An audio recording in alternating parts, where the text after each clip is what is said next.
Halo guys, kembali lagi dengan Dongeng Donghua. Kali ini kita akan melanjutkan alur cerita Donghua Gendesuke Supreme versi novel. Di cerita sebelumnya, Mumenyi telah berhasil mengejutkan semua orang dengan tekniknya. Dia menggunakan teknik yang dia pelajari dari kitab Nirvana pemberian Tanyun. Apa yang akan terjadi selanjutnya? Langsung saja kita ke alur ceritanya.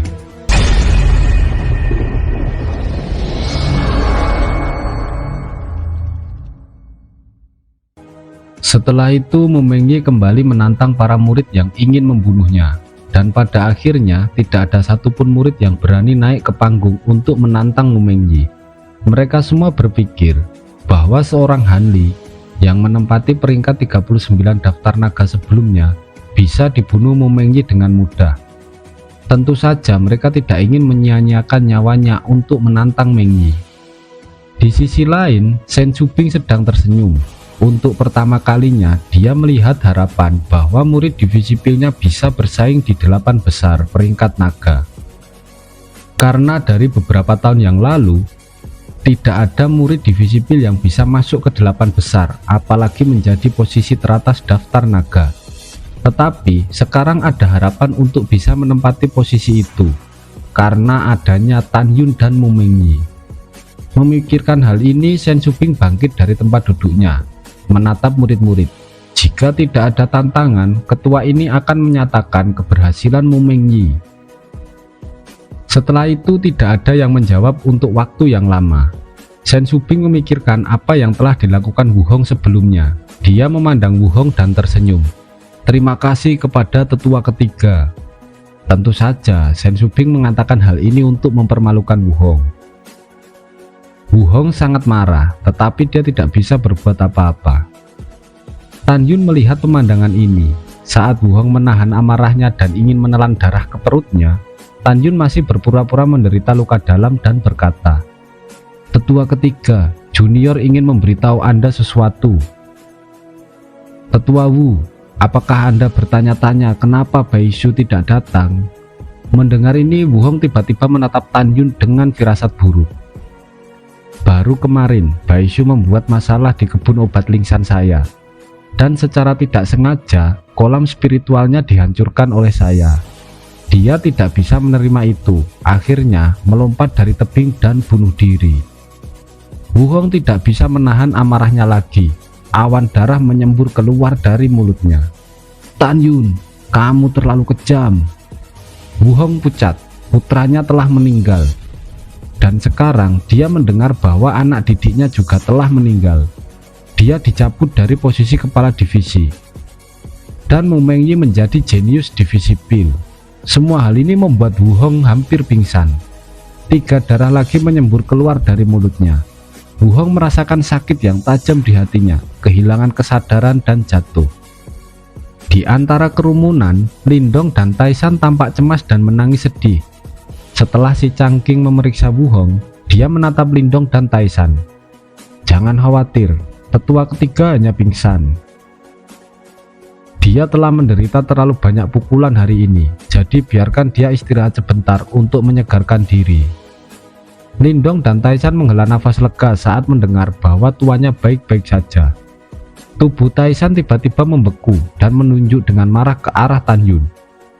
"Kamu lebih baik berharap untuk tidak bertemu denganku. Jika tidak, aku akan mencabik-cabikmu." "Pria besar bodoh, aku khawatir aku akan mengecewakanmu," jawab Tanyun sambil tersenyum. Taisan menjadi marah, tetapi Lindong menenangkannya dan meyakinkan pasti akan ada kesempatan untuk membalas dendam. Tanyun kembali melirik Wuhong yang pingsan dan berkata dalam hatinya, "Orang tua, ketika kamu bangun nanti, aku akan membiarkanmu menyaksikan 2 murid terakhirmu mati secara tragis." Saat ini Mumenyi kembali dari panggung naga dan menghampiri Tanyun. Para murid dari divisi pil membungkuk memberi hormat pada Mumenyi. Mereka sangat kagum dengan kekuatannya. Kemudian pertandingan terakhir dari divisi 5 jiwa segera dimulai. Divisi 5 jiwa diwakili oleh Wuling, Suezian, dan Cheng Jinyu. Wuling adalah cucu dari kepala 5 jiwa dan juga merupakan kekuatan utama dari divisi 5 jiwa. Chen Jinyu adalah murid langsung dari tetua ke-6 5 jiwa. Setahun yang lalu, dia dan Wuling bertarung selama 1 malam, tetapi akhirnya kalah.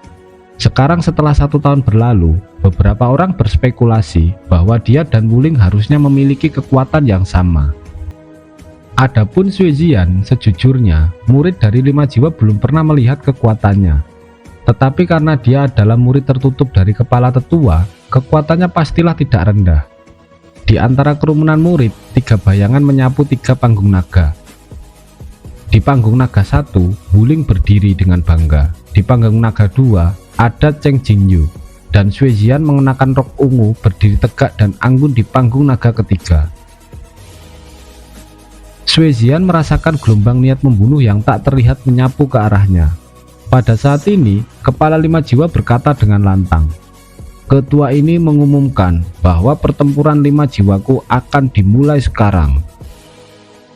Sekarang divisi jiwa suci dan divisi jiwa binatang telah kehilangan banyak murid kuat yang dibunuh oleh Tan Yun dan Mu Mengyi. Jelas murid yang tersisa dari 2 divisi ini tidak ingin menantang Wuling dan Chen Jinyu. Dan para murid dari divisi jiwa kuno tidak menantang keduanya. Keempat murid divisi senjata, jimat, formasi, dan pil sangat akrab dengan nama Wuling dan Chen Jinyu. Mereka adalah yang terkuat dari 5 jiwa.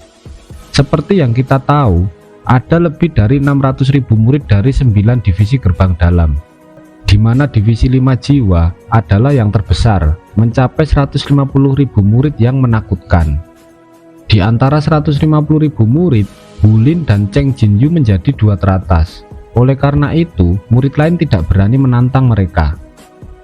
Tapi Sui Jian berbeda. Semua orang hanya tahu bahwa dia adalah murid tertutup dari kepala 5 jiwa. Setelah banyak pertanyaan, semua orang tahu bahwa dia bukan salah satu dari 100 teratas dalam peringkat di 5 jiwa. Segera setelah itu, seorang murid muda bergegas ke panggung naga nomor 3. Dia adalah Zhugang, murid divisi jiwa binatang. Dia ingin menantang Sui Jian karena dia tahu Jian adalah saudara perempuan Mu Mengyi. Jika Zhugang menghadapi Mu Mengyi atau Tan Yun, pasti dia akan kalah. Tetapi saat ini dia merasa bahwa Sui Jian lebih lemah dan bisa mengalahkannya. Seketika tawa Zhugang terhenti. Dalam pandangannya, dia melihat bayangan ungu kabur datang ke arahnya dengan kecepatan yang tak terjangkau. Ketika dia mencoba menghindar, rasa sakit datang dari lehernya. Bayangan ungu muncul di belakang Zhugang dan berubah menjadi Sui Jian. Zhugang tidak tahu kapan Jian mengambil pedang. Di pedang panjang di tangan kanannya, setetes darah menetes ke ujung pedang. Sui Jian tidak melihat ke belakang dan melirik Zhugang. Dia menatap semua murid yang hadir, matanya dipenuhi dengan ketegasan. "Aku telah mendengarnya dengan jelas. Musuh kakak iparku dan kakakmu adalah musuhku juga. Jika ada yang berani mengganggu kakakmu dan kakak iparku, maka akan kubuat seperti Zhugang." Di sisi lain, Zhugang menutupi tenggorokannya yang terpotong dan jatuh lemas di atas panggung. Setelah badannya bergetar, dia mati karena marah. Darah menyembur dari lehernya. Semua orang memandangi tubuh Zhugang dan terdiam. Aura pembunuh yang awalnya melimuti Sui Jian juga menghilang. Semua orang tahu bahwa Zhugang adalah peringkat 50 divisi jiwa binatang. Tapi dia dibunuh oleh Sui Jian tanpa perlawanan. Pada saat ini, para murid dari 5 jiwa menatap Sui Jian. Mata mereka penuh dengan pemujaan. Meskipun Sui Jian bukan wanita tercantik di 5 jiwa, dia adalah yang paling unik. Sui Jian menatap Tan Yun dan tersenyum. Sebenarnya dia sangat mencintai Tan Yun, tetapi dia tidak mau mengatakannya. Demikian pula, Tan Yun juga menatap Sui Jian dan tampak sedikit terpesona. Dia tidak menyangka Sui Jian yang selalu riang memiliki sisi pendiam dan cantik. Mu Mengyi memperhatikan bahwa Tan Yun dan Sui Jian saling memandang. Dia tersenyum dan berkata, "Tan Yun, apakah kamu menemukan Jian memiliki sesuatu yang unik? Meskipun dia tidak termasuk 13 wanita tercantik, tetapi dia semakin cantik dan baik hati." Mendengar itu, Tan Yun menjawab, "Jangan bicara omong kosong. Dia adalah adik iparku." Tan Yun, kamu tersipu. Mu Mengyi tertawa. Dia melihat Tan Yun tersipu untuk pertama kalinya. Pada saat ini di panggung naga nomor 1, Wuling memandang Sui Jian dan Tan Yun. Dia sangat marah. Tan Yun, aku harus membunuhmu. Di lantai atas, kepala 5 jiwa mencintai dan membenci Sui Jian. Dia baru saja mendengar bahwa ketika Sui Jian mengatakan musuh Tan Yun dan Mu Mengyi adalah musuhnya, awan kemarahan menyebar dari dadanya. Mungkinkah lelaki tua ini akan mengikuti jejak Wu Hong? Akhirnya kehilangan muridnya Jian. Dia memikirkan Wu Feixiong, satu-satunya putra Wu Hong yang ingin menodai Mu Mengyi, dihapus kolam spiritualnya oleh Tan Yun dan bunuh diri. Selain itu, Mu Mengyi keluar dari divisi jiwa binatang buat. Selain itu, Mu Mengyi keluar dari divisi jiwa binatang dan menjadi yang terkuat kedua di antara para murid dari divisi pil. Dia sedikit terganggu, khawatir cucunya Wuling akan mati di tangan Tan Yun karena Sui Jian, dan akhirnya Sui Jian memberontak dan diambil oleh Tan Yun. Memikirkan hal ini, kepala 5 jiwa tampak seperti iblis. Di dalam hatinya, dia berkata bahwa jika dia tidak bisa memiliki Jian, maka tidak ada yang boleh mendapatkannya, dan dia akan membunuh Jian dengan tangannya sendiri. Setelah kepala 5 jiwa mengambil keputusan, dia berkata dengan lantang, apakah ada yang menantang? Jika tidak ada, maka 5 jiwa lolos ke 8 besar. Karena tidak ada yang maju lagi, akhirnya Wuling, Cheng Jinyu, dan Sui Jian kembali ke barisan 5 jiwa. Pada saat ini di lantai atas, Dante Swansong perlahan bangkit dari tempat duduknya menatap para murid dan berkata, sekarang perwakilan dari berbagai divisi telah ditentukan. Berikutnya, dari berbagai divisi akan bersaing hingga 8 besar peringkat naga. Sekarang murid dari setiap divisi yang lolos memasuki panggung naga nomor 1 untuk bertanding.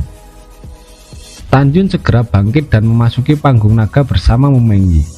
Pada saat ini, 26 orang yang berdiri di atas panggung tidak diragukan lagi adalah yang terkuat di antara murid gerbang dalam sekte Wang Fu.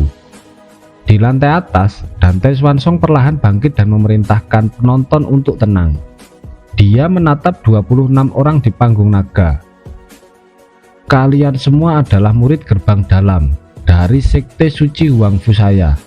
Jenius di antara para jenius, elit di antara para elit, dan juga harapan untuk masa depan sekte saya. Tidak mudah bagi sekte kami untuk melatih kalian. Meskipun jika terjadi kematian dan cedera tidak melanggar aturan, ketua sekte ini masih berharap Anda akan menganggap perdamaian sebagai hal yang paling penting dan mengurangi pembunuhan. 8 kompetisi teratas di daftar naga dibagi menjadi 5 pertandingan. Sekarang, kalian semua serahkan token identitas. Setelah Dante Swansong berkata, 26 orang itu menanggapi dan mengeluarkan token identitas dari cincin Qiankun. Dengan isyarat Dante Swansong, 26 token identitas naik ke udara dari tangan 26 orang. Di saat berikutnya, itu berubah menjadi aliran cahaya, tergantung di depan Dante Swansong. Dante Swansong menjetikkan lengan kanannya, dan tiba-tiba tirai tipis muncul di permukaan 26 token untuk menghalangi indera spiritual. Sehingga tidak ada yang tahu itu token identitas siapa. 26 token identitas berputar dengan kecepatan yang sangat tinggi. Segera setelah itu, 26 token identitas tersebar di pusaran air, melewati kekosongan, disusun dalam barisan, dan digantung di atas panggung naga. Dante Swansong berkata lagi, 13 dari kalian diizinkan memilih token untuk memutuskan lawan. Jika Anda memilih token Anda sendiri, akan ada penolakan. Dengarkan instruksi Master Sekte ini, lalu ambil tokennya. Kemudian Dante Swansong mengumumkan, mulai. Semua orang melepaskan kesadaran spiritual mereka, menutupi 26 token identitas yang mengambang di kehampaan. Dalam sekejap, 13 token terbang keluar dari kehampaan dan muncul di tangan 13 orang di bawah. 13 token identitas yang tersisa dalam kehampaan tetap tidak bergerak dan tidak dapat lagi dipilih. 13 token pertama telah diambil oleh Xiang Shengtian, Ke Xingyi, Kang Xiyuan, Lindong, Chen Song, Jun Buping, Xiao Qingxuan, Sangguan Bingbing, Luren, Guyisan, Suezian, Tanyun, dan Mumengyi. Dan Teh Swansong berkata lagi, kalian menarik undian dan menentukan urutan pertandingan. Gunakan kekuatan spiritualmu untuk menginspirasi token identitasmu. Saat itu, kamu akan tahu siapa lawanmu. Saat dia berkata, dan Teh Swansong menjetikkan lengan kanannya, dan tepat di atas kepala 13 orang, sebuah tirai tipis seukuran kepalan tangan dari 13 kelompok muncul. 13 orang melepaskan kekuatan spiritual. Saat mereka menabrak 13 tirai tipis itu beriak, dan sebuah angka muncul di setiap tirai tipis. Nomor itu bertahan beberapa saat, lalu menghilang tak terlihat dengan tirai tipis. Hasil undian telah ditentukan. Pertandingan pertama, Xiang Shengtian bertemu dengan Hou Ye dari divisi yang sama. Dan karena Hou Ye masih lebih lemah, sehingga dia mengalah dengan menyerah sebelum bertarung. Hal ini membuat Xiang Shengtian yang lolos pertama ke babak selanjutnya. Sementara Lindong akan menghadapi Jun Buping yang pernah dikalahkannya dulu. Tapi sekarang kekuatan Jun Buping telah meningkat. Pertarungan dahsyat di antara keduanya berlangsung alot. Teknik yang digunakan Lindong mirip dengan teknik Fan Jian yang pernah dibunuh oleh Lindong dulu. Tapi teknik ini jauh lebih kuat dari tingkatan yang dikuasai Fan Jian. Saat ini Wu Hong sudah siuman dan terkejut melihat pertarungan murid langsungnya Lindong melawan Jun Buping dari jiwa kuno. Di saat itulah serangan Jun Buping pada Lindong menghancurkan armor segel bintangnya, yang kemudian hancur bersamaan dengan dirinya yang berubah menjadi potongan daging di atas panggung. Lindong telah pergi untuk selamanya. Wu Hong menjerit sakit hati melihat murid langsungnya itu mati di depan matanya. Sahabat satu divisinya yaitu Taishan juga menjerit sedih. Itu karena Taishan sudah menganggap Lindong sebagai adiknya sendiri. Saat Taishan hendak mengambil potongan tubuh Lindong, Jun Buping mengira ia akan menyerangnya, sehingga dia mengeluarkan kekuatannya. Taishan yang melihat itu juga segera meraung, kekuatannya melonjak. Bentrokan kekuatan terjadi, tapi Jun Buping terkejut, lengan kanannya menjadi lumpuh sementara akibat kekuatan Taishan. Beberapa saat kemudian, si Changqing segera melerai pertikaian mereka. Karena sedari awal maksud Taishan hanya ingin mengumpulkan mayat Lindong dan tidak bermaksud untuk menyerang Jun Buping. Setelah kesalahpahaman itu, semuanya kembali tenang. Oke guys, sampai di sini dulu alur cerita kali ini. Kita bertemu lagi di video selanjutnya. Jangan lupa like, share, dan subscribe. Terima kasih.